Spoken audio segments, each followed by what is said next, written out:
Discipline की कोई जरूरत होता है ना, वही करने वाली क्लास होती है। तो वो कर रहा है वो मुझे भी करना है, ऐसा बिल्कुल नहीं है। जाने वाली 95% क्लास जाने वाली है, कोई जरूरत नहीं पढ़ने की इतनी मोटी मोटी रेफरेंस बुक। एनसीईआरटी मत छोड़ना, बिल्कुल होना चाहिए क्लास 10th में एंटर करने से प्रेशर की वजह से। क्या क्लास 10 मुश्किल है उसकी पढ़ाई की वजह से? नहीं, ऐसा बिल्कुल नहीं है। क्लास 10 मुश्किल है प्रेशर की वजह से, जो हमें अपनी सराउंडिंग से मिलता है, बहुत लोगों से मिलता है, हमारे टीचर्स से मिलता है, पेरेंट्स से मिलता है, या फिर कह लो वो प्रेशर धीरे धीरे 9th की लास्ट में ही शुरू हो जाता है प्रेशर मिलना कि पढ़ाई करो, बोर्ड्स है, जब पहली बार बोर्ड्स है, वो है, ये है। सो स्टडीज कुछ भी हैवी नहीं होती क्लास 10th में। Let me make it clear, studies इतनी मतलब ज्यादा लेवल हाई नहीं होता है, सिर्फ और सिर्फ प्रेशर की वजह से इतना ज्यादा स्टडीज फोकस चला जाता है और लगता है कि पढ़ाई बहुत ज्यादा है, बहुत पढ़ना पड़ेगा, ये वो।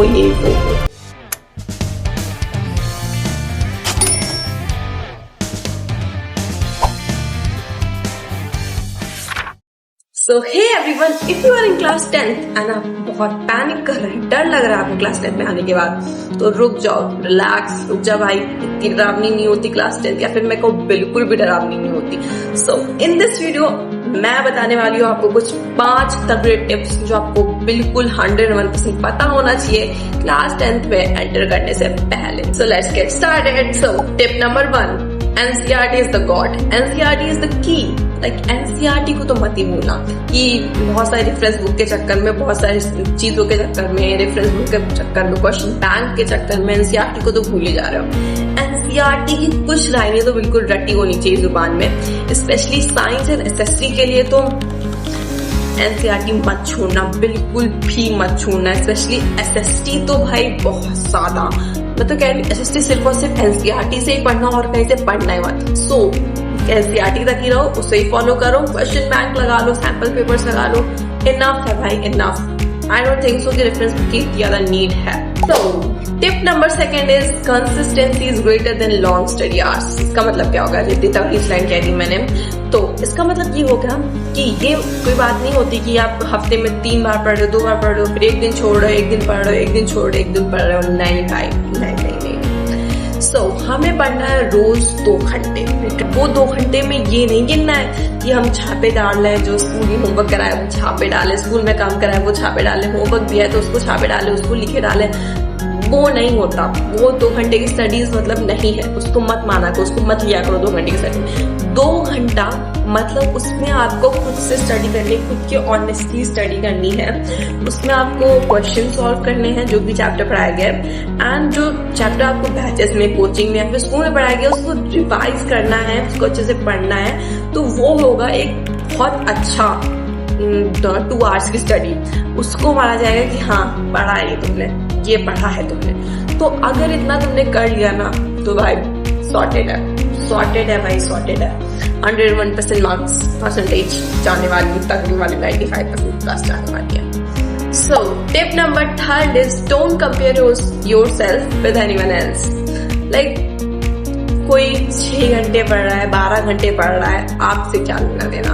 आपको जितना मतलब लगता है कि मुझे इतना पढ़ना चाहिए, मेरा हो गया, मुझे इतना पढ़ के उतना ही पढ़ो। वो पढ़ रहे उतना तो मुझे पढ़ना चाहिए, ऐसा कुछ नहीं, क्योंकि तुम्हें नहीं पता वो 6 घंटे या 12 घंटे में क्या पढ़ रहा है, क्या कर रहा है। तुम्हें नहीं पता कि वो छाप रहा है किसी का वर्क, वो होमवर्क छाप रहा है, छाप रही है, या फिर क्या कर रहा है, तुम्हें नहीं पता। Behind the seen you don't know what the person is doing. क्योंकि टॉपर्स एक बहुत गंदी चीज होती है कि वो लोग छुपाते हैं, वो लोग बताते हैं क्लास में मैं इतना पढ़ता हूँ, उतना पढ़ता हूँ, बल्कि वो पढ़ते बहुत कम है, वो स्ट्रैटेजी बना के पढ़ते हैं। ये नहीं कि पढ़े जा रहे हैं, ऐसा कुछ नहीं होता। तो अगर आप अपने आप को कंपेयर करोगे किसी और से, so it is not better for you. क्योंकि सबकी अपनी अलग अलग स्ट्रेंथ होती हैं, तो उसको देखते हुए पढ़ो। ये नहीं कि कंपेयर करो, जो वो कर रहा है वो मुझे भी करना है, ऐसा बिल्कुल नहीं है। जहाँ पे तुम्हें लगे मुझे पढ़ना चाहिए इतनी देर क्या, 2 घंटे तो पढ़ना ही पढ़ना है, और तुम्हें पता है 2 घंटे क्या पढ़ना है, कैसे पढ़ना है, क्या यूटिलाइज करके पढ़ना है, अपने आप से ऑनेस्ट होके पढ़ना है, जो मैंने टिप 2 में बताया था। स्कूल का काम करना, कोचिंग का होमवर्क करना, काम नहीं कंप्लीट है तो उसको छापना, उतने टाइम को अगर मैं मिला जुला के बोलूँ, और सेल्फ स्टडी करना, उसको उतने टाइम को अगर मैं मिला जुला के बोलूँ तो आपको ऑलमोस्ट 5 घंटे तो दिन में पढ़ना ही है। पढ़ना क्या, लिखना है।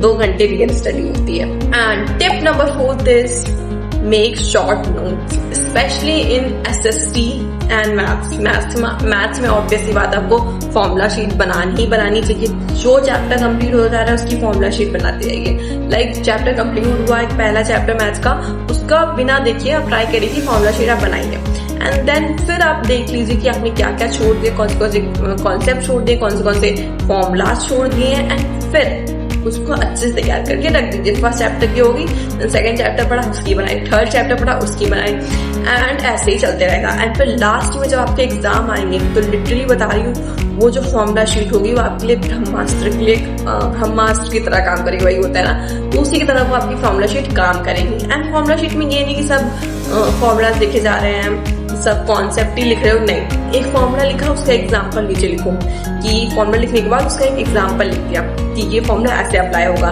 तो आपको कॉन्सेप्ट भी क्लियर होता जाएगा कि हाँ अगर मैंने ये फॉर्मूला लिखा है तो ऐसे काम आता है। तो उसके जब बड़े क्वेश्चन आएंगे तो आपको समझ में आएगा, हाँ मैंने पढ़ा था, मैंने देखा था फॉर्मूला शीट में, जब मैं एग्जाम सेंटर आया तो मैंने देखा था 1 या 2 घंटे पहले ही। So this is a strategy of making formula sheet in maths. तो ये करना बहुत जरूरी है क्योंकि बहुत ज्यादा काम आने वाली है शॉर्ट फॉर्मूला शीट, बहुत ज्यादा काम आने वाली है एग्जाम की 2 या 3 दिन पहले, तो बहुत ज्यादा काम आने वाली है। एंड अगर मैं बात करूँ SST या साइंस की, तो SST में तो डेट्स होती है बहुत सारे नाम भी होते हैं, बहुत सारी डेट्स भी होती है, बहुत ज्यादा क्रोनोलॉजिकल ऑर्डर भी होता है कि इस ईयर में ये हुआ, इसके बाद ये ईयर आया तो इसमें ये हुआ, इसके बाद ये ईयर आया तो इसमें ये हुआ, बहुत ज्यादा क्रोनोलॉजिकल ऑर्डर होता है। ये क्वेश्चन आता है MCQ बेस्ड, ऑब्जेक्टिव बेस्ड, ये आता है, चाहे जो कर लो, तो इस पे बहुत ध्यान देना है, बहुत ज्यादा ध्यान देना है। तो SST के लिए भी बहुत ज्यादा काम आएगी आपको अपने शॉर्ट नोट्स। एंड फिर साइंस की अगर बात करूँ, साइंस छोटी छोटी डेफिनेशन लिख लो, जैसे कैटलिस्ट क्या होता है, केमिकल रिएक्शन क्या होती है, कंपोजिशन ये सब क्या होता है, तो वो छोटी छोटी डेफिनेशन लिख सकते हो, वो आपको बहुत ज्यादा काम आएंगी कि 2 मिनट में रिविजन कर लिया, हो गया काम, पेपर देके आ गए, सॉफ्ट सेट है।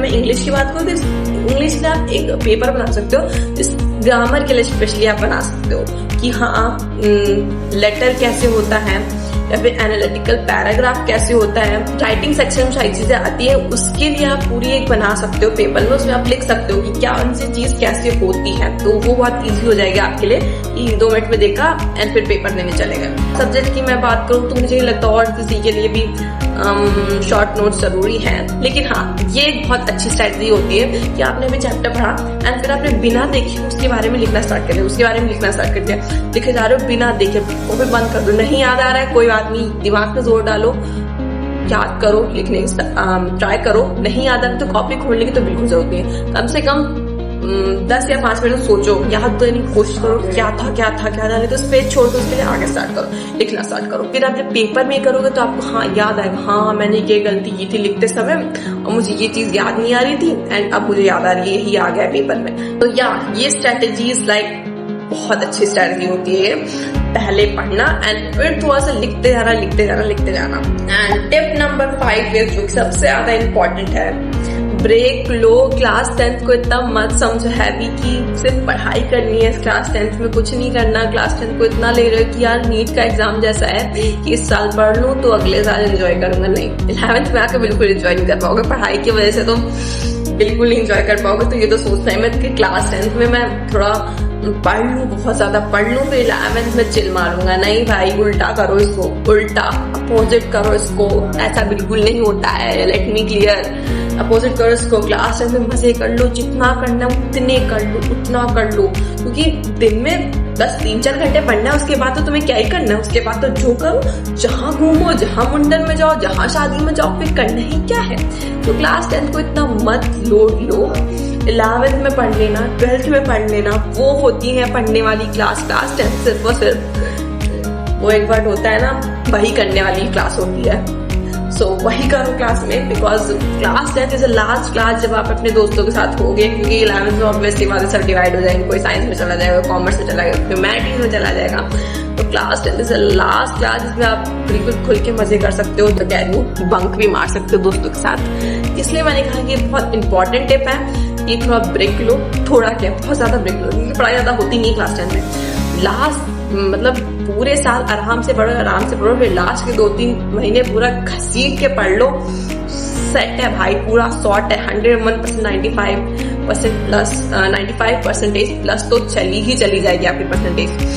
आराम से चल जाएगी, आराम से।